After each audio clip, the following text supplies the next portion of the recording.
Hi, this is Stu Richards. Thank you for joining us today on our latest Fastcast. Today we are going to be presenting some new research on moving SMBs through the sales cycle with content. And I am looking forward to sharing this research with you. What I wanted to do as people dial in is just give you a little bit of background on who Bredin is. For those of you who may not have been on a webcast of ours before or been subject to one of my sales pitches, we are a consultancy that helps companies to better understand and engage with the small to mid-sized business audience. And when we say SMB, we tend to use the SBA definition of, basically under 100 employees is small, up to 500 employees is mid-sized business. But of course, every one of our clients, and you can see the kinds of companies with whom we've worked here, every one of them has a different definition of or sweet spot in the SMB space. So we've done a lot of work, not only looking at SMBs by company size, for example, by headcount, but by revenue and industry and stage of growth and region and form of ownership, you name it. But the ultimate goal is to help our clients ultimately to achieve their revenue goals among SMBs, either by conducting original insight, and you can see the kind of topics on the left in the sort of orange that we have explored for clients over time in different research initiatives. In the research that we do can be designed to support strategy. So for example, that might mean exploring product preferences or promotions, channels. It might mean taking a look at messaging or determining which media are most preferred by SMBs, or even taking a look at the customer experience and optimizing, for example, onboarding. The other thing that we do with research is generate data that can be used for outbound programs. So we do a lot of research around developing research insights that can be used for PR campaigns, for content marketing campaigns, even for sales collateral. Those are not mutually exclusive, of course. We've done research initiatives that feed both internal and external use. And the research that we do can be fully custom, and that can be, done whether it's via qualitative or quantitative research, online, in person, by phone. We also do a monthly survey, which we call the SMB Pulse, of 500 U.S. small business principals, different 500 each month, same firm graphics. And that's actually where we've drawn this data that I'll be taking you from today. But the reason that we set that up is to make it easy and inexpensive and quick turn for anyone who's interested in insight in the SMB space to get high quality data, again, inexpensively and quickly. The other thing that we do to help our clients to engage with SMBs is outreach programs, and specifically in the form of content. Now, that's content, broadly speaking, that might take the form of direct mail, very targeted outreach. It might be video, it might be email newsletter, it might be promotional emails, it might be very specific product information, but regardless of what exact format or kind of message that we're trying to convey, where it's whether it's very promotional or very product focused, the ultimate goal is to ensure that the content we create is extremely comprehensible on the part of SMBs, and we'll talk about why that's so important. And really relevant to them, ideally, for example, tailored to them by their industry or company size, easy to understand. And we create all content on a custom basis. So that might be content that we generate based on research that we would do for you, or it might be completely, advisory content that doesn't draw on data at all. That said, what I wanted to do today is to focus on how content can be deployed most effectively across the sales cycle. So we'll take a look first at the different sources of information that SMBs use at the very simple sales cycle that we use, which is awareness, research, and purchase. We'll also talk about what SMBs want in content from you, the effect that content has, and as we'll see, it's quite positive. And then finally, we'll talk a little bit about content preferences as well, and our contact preferences, meaning specifically once someone has expressed interest in your offerings, how do they want to be engaged? And once they've become a customer, of course. So, a note on the methodology. I mentioned we conduct a survey each month, which we call the SMB Pulse. It's a principal is the respondent. That means, owner, founder, CEO, partner, managing director, someone like that, the apex of their organization. We do stratify the sample by size. So we have 100 respondents who are principals of companies with 100 to 500 employees, another 150 from companies with 20 to 99 employees. And you can see, we have different terms for them. So those are the SBs, 100 to 500 employee companies we call MBs for mid-sized businesses. But the preponderance of the respondents, as is the case in the universe of SMBs in the United States, are very small businesses, companies as we define under 20 employees. We do weight the respondents where we present them in aggregate. And, as you know, if you're in marketing to SMBs, there are a lot of very small businesses out there, not proportionally so many larger companies. So when the data is weighted, it's almost effectively all going to reflect the responses of the very smallest businesses. So we do break out the responses by company size because there's often some very interesting differences among respondents by the size of the organization from which they come. Another note to keep in mind, this is based on the February wave of the Pulse that we did. So this is not dated, that's current data. The question that we asked that really was dated was around business challenges. We've excised that from this deck only because, the world is quite different for SMBs now than it was, really kind of pre-COVID. And so, their top concern when we asked that question in February was around hiring, specifically attracting high quality candidates. That's not so much their biggest challenge right now. But, in terms of the content that they use to make decisions, that's really an evergreen topic. So this is, I think data that's quite germane today. By the way, I would be more than happy to send you a copy of this deck if you would like, so don't feel like you have to take notes or anything. And I won't belabor, who exactly the respondents were, for example. My email address has been in the invitations or the reminders that you got, and it's at the back of this deck as well. So please shoot me a note if you'd like a copy of this deck. But just to give you a little bit of insight into the respondents, as I mentioned, they have to be a principal at the organization. We did put our thumb on the scale in terms of company size. In this particular case, for whatever reason, we got a third female, 2/3 male. Usually we get more like 55-45% mix. Good mix of respondents by age, by company age. Again, business outlook is probably pretty different right now, but good distribution by, where they're from and what industries they represent.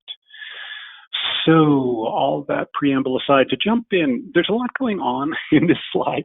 But basically, what we wanted to get at was which sources of information, and this is a combination of different kinds of, effectively media or content formats as they might use. This is not comprehensive. We haven't included outdoor or TV or radio, for example.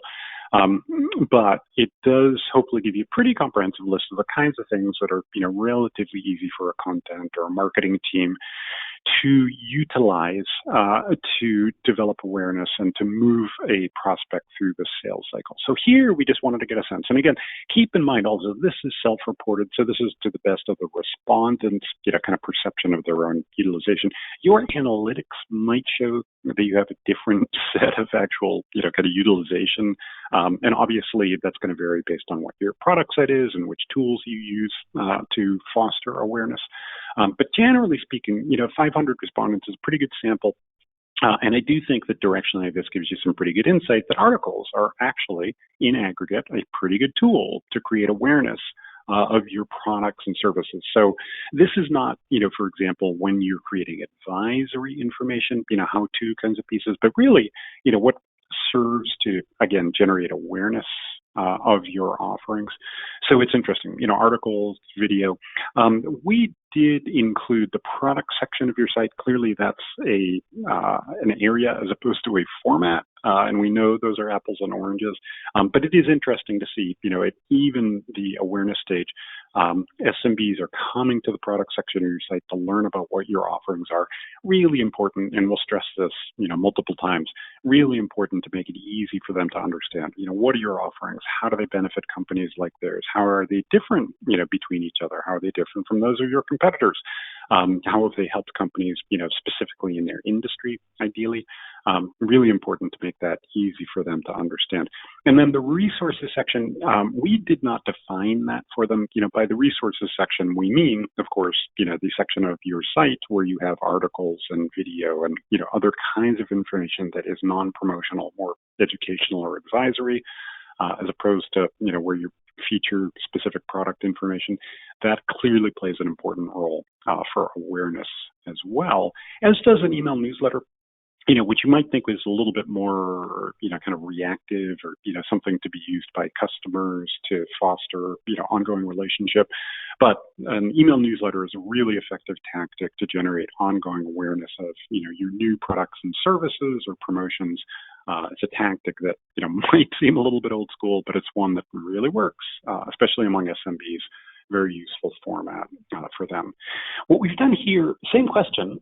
We just broke out the responses by company size.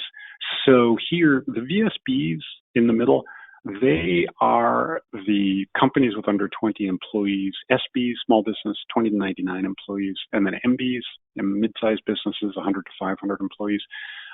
Where the little blue boxes are, that just indicates the highest percentage in each column. And we've just called that out to sort of indicate which formats or information sources are most compelling for each of these different size brackets. And the little letters, by the way, that just indicates where the respondents are statistically meaningfully different from each other. So if you look at the very top line article, in column B for SBs, there's a little letter A in parentheses. That just means that SBs at 35% say they're very likely to learn about new products and services via articles. That's significantly higher than the 23% of VSBs. And so what that indicates, if you eyeball down that column, you'll see in every single case, SBs are significantly more likely to use that format than VSBs are. And the same holds true for MBs, much more likely in every case to use formats than VSBs are. And in many cases, you'll see they're also much more likely to use a given format than even the small businesses are. So, the easy takeaway is generally the bigger the company, the more likely they are to use, many, if not all, sources or, kinds of content to, at every stage of the sales cycle. And here, again, this may not map exactly to your offerings or to your customer set. So directionally, hopefully this is helpful information as you think about, a content plan. But it is interesting to see how preferences vary. So, for very small businesses, they prefer articles, broadly speaking. For small businesses, SBs, they like to go to your site, specifically the product section of your site. And for MBs, they're actually, overall most likely to learn about new products from a webinar. And you can see, they're actually most likely to use a lot of, or they're very likely, I should say, to use a lot of different kinds of information. So, for example, if you look at Facebook, 49% of MBs are likely to learn about new products and services via Facebook. And we've seen that in other research as well. Facebook is a surprisingly powerful way to engage larger small businesses for products. That's Facebook and YouTube have been kind of moving up the ranks in terms of trusted information sources for the past couple of years. We did want to call out a couple of interesting formats. We've had a number of clients who ask about the development of podcasts. So we just wanted to inquire here among respondents, if they said they listen to a podcast, if they said there's someone are very likely to listen, you can see down in the lower left, 172 out of the 500 respondents said, someone are very likely to listen to podcasts. We just wanted to get a sense of, well, how often and what kind. So here, specifically, we gave them two options: podcasts developed by a vendor like a Dell or an Amazon or a Cisco or a Staples, or third-party podcasts like a Serial, all of the podcasts that NPR offers, for example. And basically what you see is, for people who are podcast listeners, their listenership increases, pretty consistently with company size. And you may be noticing a trend that's very much true, really regardless of format. The bigger the company, the more, and in many cases, much more likely they are to use it. Resource Center is also something near and dear to our hearts as a content shop, and we just wanted to get a sense of not so much the effect. There's a lot to ask about resource centers and utilization, but here we just at a very high level asked, okay, if you go to a resource center, how often do you visit it? And you'll see that in aggregate, about half of respondents, if you look at the bigger circle on the left, about half of respondents that visit a resource center once a quarter or more. But you'll see if you look at the company size breakouts, the visit frequency increases significantly with the size of the company. So MBs, mid-sized businesses, much more likely to visit your resource center more frequently than very small businesses are. So the next stage of the sales cycle, in our very abbreviated sales cycle, is the product stage, the research stage. So we talked about, what are the tools or sources of information or content formats that you learn to first become aware of a product or service. And here we're just saying, okay, once you become aware of it, how do you conduct research into it? And this is a little bit different. You may recall from the similar eye test here, the very most popular format at the awareness stage was articles. Here, it's the product section of your site. So really important, again, to make sure that it's really easy for someone to come in and understand what your offerings are and, how they're different from each other, which is best for them. Email newsletter, kind of surprising, and it's unlikely that an SMB is actually keeping a, library or, email folder full of your newsletters.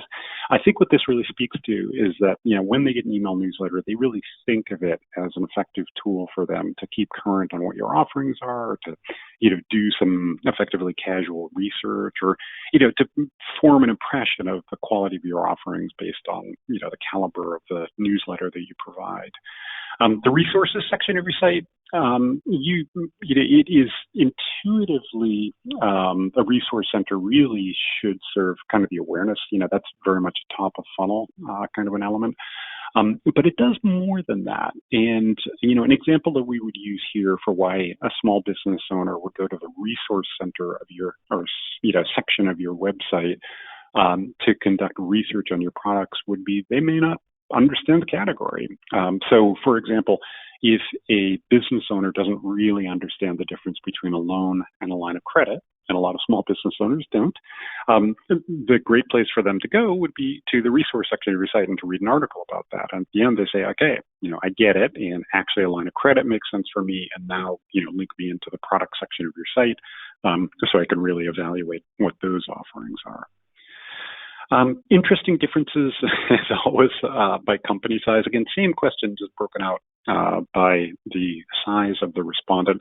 So the product section of your site, that's most popular for very small businesses. That's where they're most likely to go to conduct research. For SBs, small businesses, again, 20 to 100 or so employees, they're actually most likely to check out video on your site. And very close behind that is YouTube. You can see, 36% YouTube versus 37% video on your site.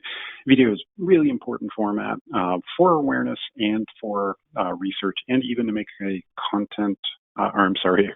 purchase decision, only because it's such a flexible format, and you can obviously present use cases or demos or customer testimonials, all kinds of things that are helpful for a small business owner to see, for example, your product in use, or, some company, ideally like theirs, benefiting from its application. And then among MBs, they're actually most likely, interestingly, to go to the resources section of your site and to learn, again, around the context of your offerings to determine, how to get the most from, for example, HCM and why your solution is best for them. This is a kind of a side note. And again, this is the kind of primary research that's really, we would say to take with a grain of salt, because again, you're relying on the kind of memories or perceptions of business owners. Your analytics will tell you perhaps a different story. They may well align. But it is interesting to understand, at the very least, how do SMBs perceive their own activity. And here specifically, we're asking around what time of day do you conduct research into products and services? And, we had a conversation with a technology provider, at one point who said that the vast majority of their product searches were between, 10 p.m. and midnight, which is after the workday on the part of busy SMBs. So it really can vary, according to what your offerings are, again, who your audience is. But in general, the plurality of respondents here, if you look at the 18% of folks who say, look, before I even get into work, or, now have my cup of coffee, perhaps, from my home, given the coronavirus, the plurality of respondents are saying, it's either in the morning before I start working or, in the morning during the workday. A little bit of difference. Larger companies, those with 20 or more employees, slightly more likely to do product research first thing, as opposed to VSBs who are likely to do it, in the actual work morning.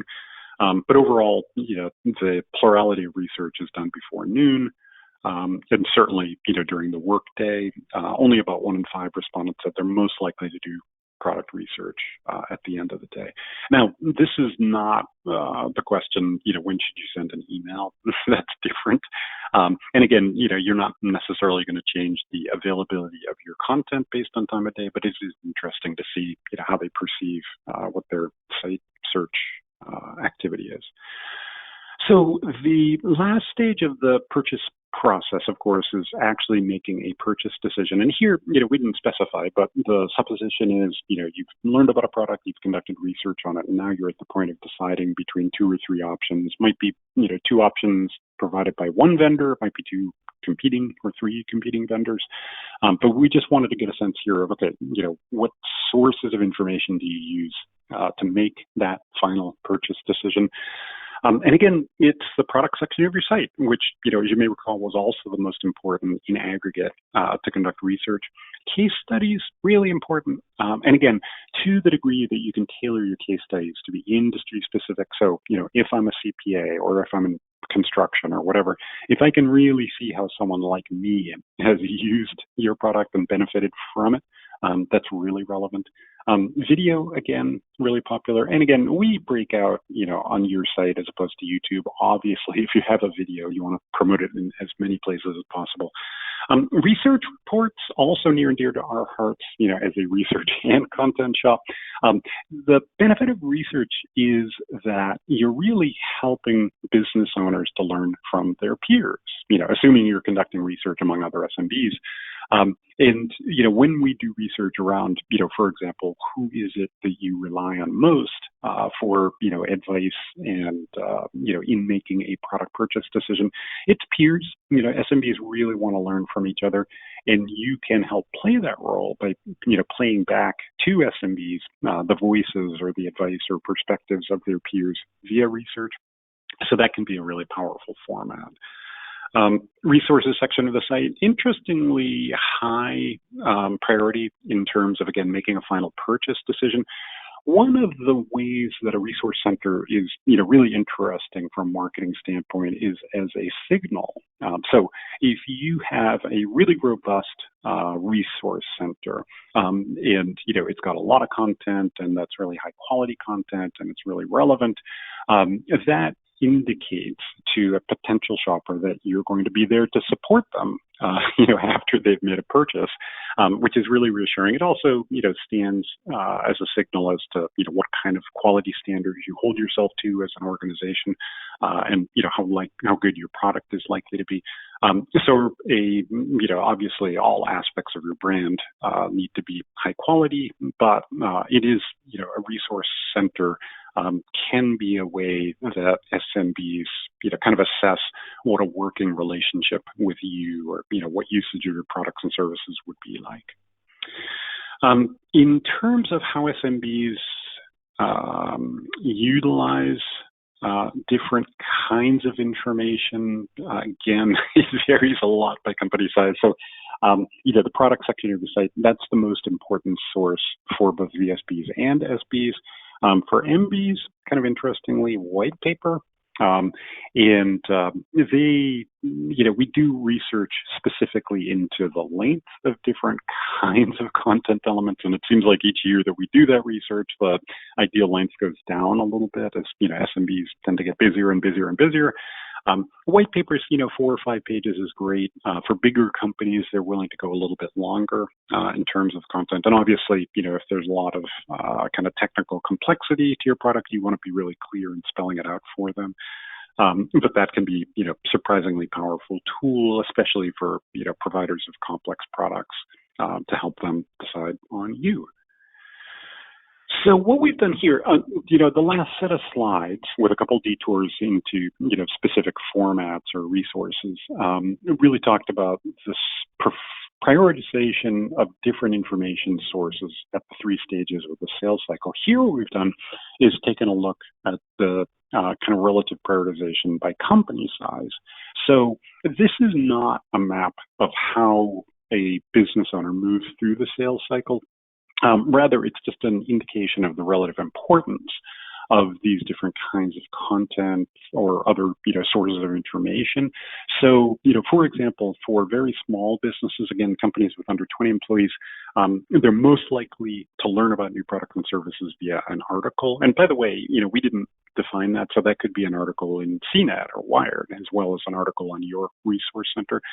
It's just a format that they really like. An article, you can see the arrow pointing down. It's the second most important or preferred format for them in terms of conducting research. And then it drops out of the top 5 in terms of how they make a purchase decision.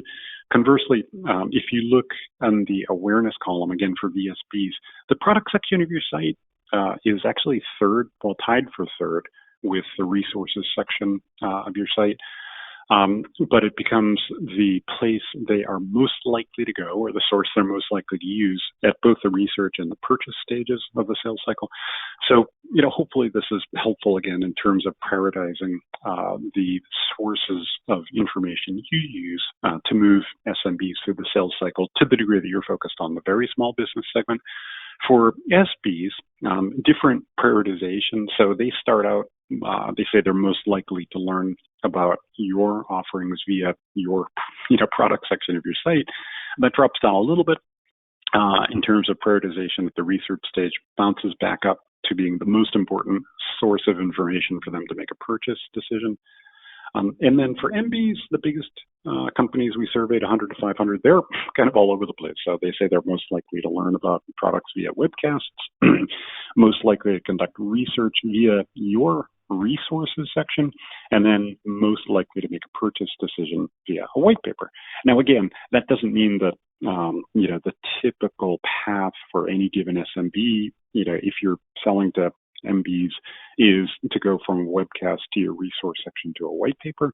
But again, hopefully this is helpful in terms of thinking about prioritizing your content marketing plan, again, depending on the size of the company you're targeting.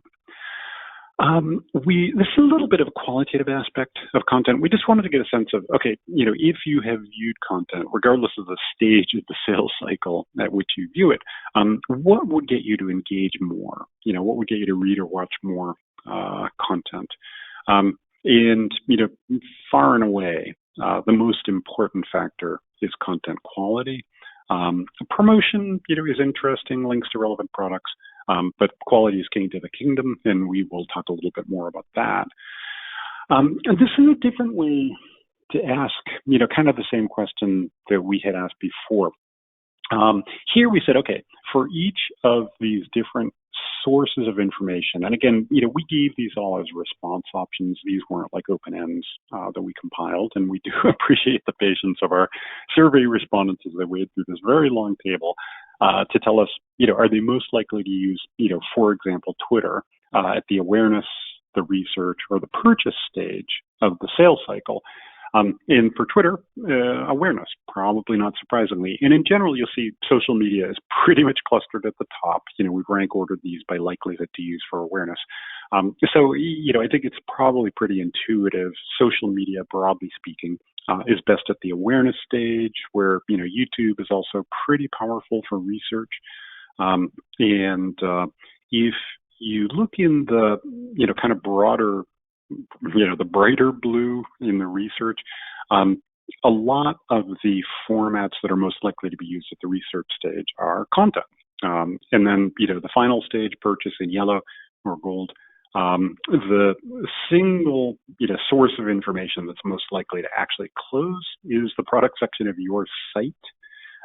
Again, out of these specific response offerings, this doesn't include your sales team or your channel partners or anything like that. But again, out of these formats, your site is the most effective way to get them to close, followed by video on your site and by a checklist or a worksheet. So again, broadly speaking, social media works best for awareness, content for research, and then your site, again, out of these options to help close a sale. Here, what we wanted to get at, again, is, kind of digging into the qualitative aspects of content. And here we just said, okay, tell us how important you feel each of these attributes of content are. And what you see, the top three are, kind of different ways to say the same thing, which is around, comprehensibility. So clarity in terms of explaining, what your products do, what they are, how they're differentiated, easy to understand, well written. Again, really important to SMBs. Least important is basically who wrote the content. So the byline, doesn't matter so much. I mean, it's nice, and we do recommend as general rule, if you can present content, especially advisory content, under the byline of someone in your organization, that's a great way to demonstrate, bench strength and to show that your team really understands the needs of SMBs. But it's not necessarily what SMBs look for. Really what they look for is, how does this help me solve my business problem? Is it easy for me to understand? Does it help me, move my objectives forward? And here, this is actually a little surprising in the sense that the primary, kind of benefits or, important different attributes of content aren't that much different by company size. Sort of regardless of company size, they're most interested in comprehensibility of your content. That's, again, really the key to the kingdom. And, basic rules. It means, alternate the length of your sentences, use relatively simple words, avoid jargon, kind of writing 101. But it really does matter, and, really important to make sure that when you develop content, you don't get hung up in your kind of internal sense of familiarity with your offerings. That's something that we see a lot, where there's this potentially unrealistic expectation of familiarity with a product category and, use of jargon that an SMB, and especially a smaller business, may simply not be familiar with. So you obviously don't want to talk down to them. These are bright folks, and, if their businesses have survived through, either the Great Recession of 2008, 2009, or now, they're doing a lot of things right. But they may not be experts in your category, so really important to make it comprehensible for them. Here we wanted to get a sense of, okay, what is important in content, and how well do they feel content is delivering against what's important? So here we said, okay, you've told us what you value. Now tell us how well you think, in aggregate, in general, how good vendor content is. Now, this is unfair because we're asking them to rate like all the content they've ever reviewed from all different kinds of vendors. So again, if we were to ask specifically about the content your organization provides, clearly it would all be very good.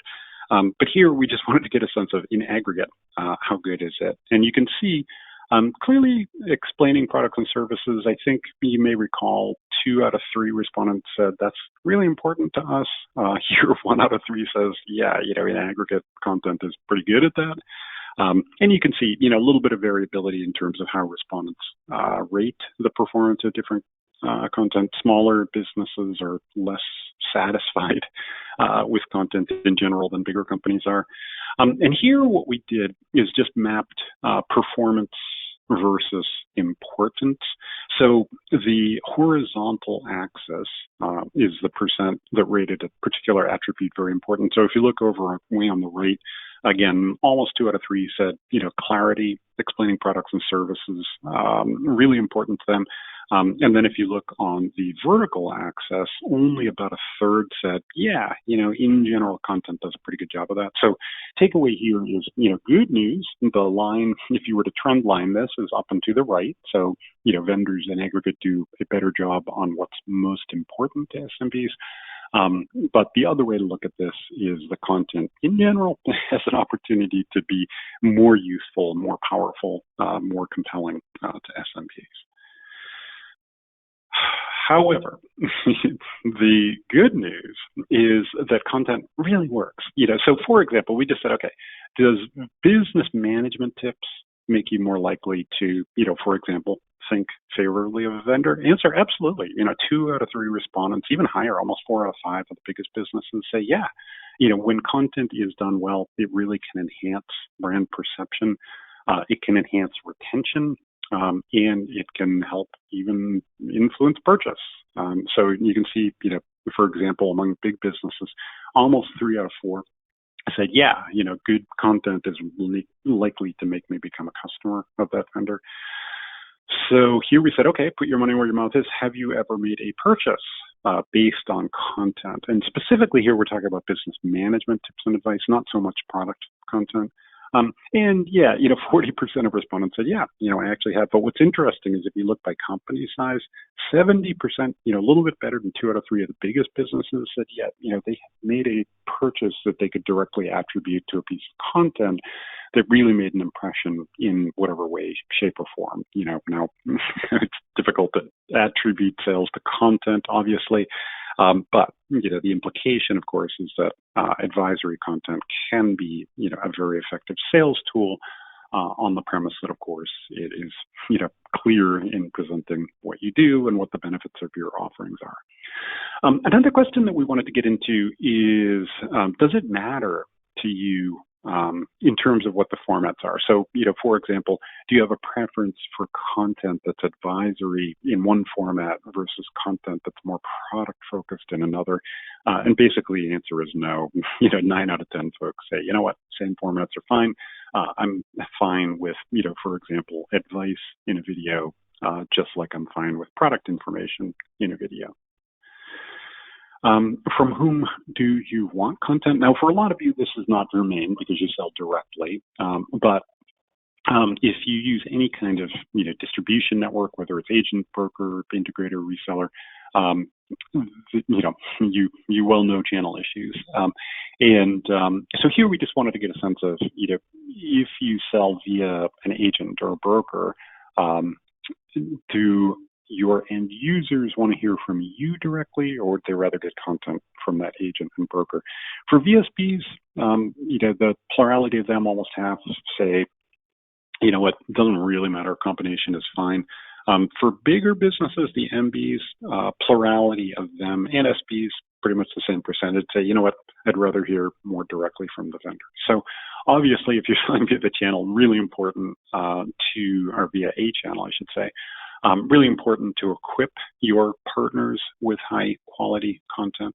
But the end customer, regardless of where they see it, it's really important for them to understand, once again, what it is that you do or provide and what's useful for them. Okay, now we're getting towards the end of the research, and I know probably gone a little bit over time, but hang in there because there's some good data here on what's most effective in terms of engaging SMBs who've expressed interest in your product and service. So here we just said, okay, for each of these different content formats or social media, how interested are you as a way to stay in touch with a vendor when you're not yet ready to buy? So you're, again, in the kind of, consideration or research stage. Email newsletter, really compelling as a general rule. In-person meeting with a sales representative, surprisingly popular. Print newsletter seems super old school, but, for many small business owners, they actually like that a fair amount. A little bit of variability, again, same question, just broken out by company size. So in terms of staying in touch, email newsletter is most preferred by very small businesses. In-person meeting, perhaps surprisingly, is the most preferred format or, way to keep in touch with a vendor from whom you're not quite ready to buy among SBs. And for MBs, it's Facebook. And it is interesting, the MBs, again, the 100 to 500, they're very engaged with Facebook and YouTube. So, if you're not using those channels, definitely something to consider. How often do they want to hear from you? It varies quite a bit by company size. So the plurality of very small businesses say, you know what, don't call me, I'll call you. But for bigger businesses, they're very open to hearing from you. Again, even if they hadn't, said they're definitely ready to commit, the plurality of SBs, they're somewhere between a week and a month. The plurality of MBs are open to hearing from you weekly, which is great. And this is something that we get from SMBs, a lot, which is obviously, they're not all going to open every issue of your email newsletter, but they really do want to hear from vendors, so whether it's to understand what your offerings are and how you can help them with their business issues, or you can provide them advice to solve business challenges, they really do look to you for support, and they're very receptive to hearing from you, on a fairly frequent basis. What kind of content do they want from you once they've become a customer, after they've made a purchase? Well, an email newsletter is first. In-person meeting is second. Again, a little bit of variability, not quite so much by company size. Email newsletter, the preferred format for very small businesses, still pretty popular among bigger companies, but they're actually most receptive to forming a relationship with a sales representative. How often do they want to hear from you? In this case, it's interesting. Once they become a customer, the very small businesses are, slightly more receptive to hearing from you, at least monthly. In this case, the plurality didn't say, don't call us, we'll call you. So, once you have that customer relationship, they give you a little more permission to be in touch. And then you can see for SBs and MBs, plurality of them are open to some sort of weekly engagement. So, takeaways. There's a lot of data in here, obviously, and again, more than happy to send you a copy of the deck if you'd like. But, a couple key things. Obviously, your site, whether it is the product section, which is super important, or the resources section, which is also, in the top 4 or 5 sources of information across the sales cycle. Really important to make sure that it's intuitive, comprehensive, content quality, regardless of where you're posting it, whether it's on your site, via social media, elsewhere, really important. And as we discussed, social media works best for awareness, content to support research, and your site, again, of the sources that we evaluated, is the most important way to close a sale. A lot more to dig into in each of those, but if we can help with any of those, whether it's providing insight into your customer and prospect preferences, or to generate data for content, or to help you with engagement via content, please do reach out. We'd love to support you. And if you would like a copy of this deck, as I mentioned, my email is there. So I hope this has been helpful. I hope this has been useful data that provides some food for thought in terms of engagement with SMBs. And I hope you will join us on our next webcast, and we'll be in touch in terms of the timing on that. But again, please let me know if you'd like a copy of this deck, have any questions, and thanks once again for taking the time to be part of our webcast. Take care.